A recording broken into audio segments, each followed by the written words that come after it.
Rick Rubin backing Smoky Mountain Wrestling, did Glenn Danzig ever show interest in getting into the ring, as it is documented he's always been a wrestling fan? Well, no, just because actually it was at a Danzig show in Knoxville where I came up with the Headbangers gimmick, and we've told that story.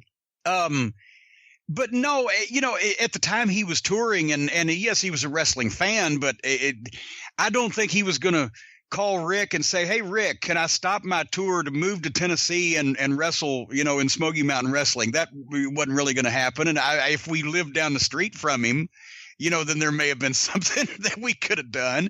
I would have gotten some attention off of him some kind of way or other. But no, there was never any talk of Glenn Danzig wrestling for Smoky Mountain Wrestling. But when he came to Knoxville, and Cat Collins, asked me if I wanted to come down and see the show and visit and everything. And I did. That's where the unknown curtain jerking act was Marilyn Manson, who came out in the dress and the fucking combat boots and all the chains hanging off his face, and asked the entire audience to spit on him. And I said, well, here's a fucking heel gimmick. Because this crowd, brother, and bear in mind, this is in 1995 or late 4, so I'm really freaked out by this. But they're doing the slam dancing thing, and they got the mosh pit going.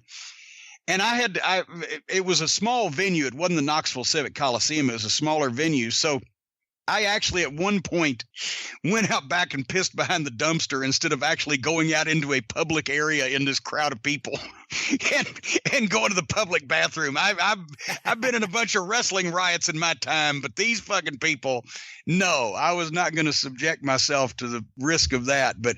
And that's where I came up with the fucking Headbangers gimmick. I told him to go get a bunch of these heavy metal magazines and hang some clip-on shit off their fucking nose and show up wearing a dress. You got a job. And they thought I was ribbing them at first. And then when they started reading up on the shit, they kind of got into it.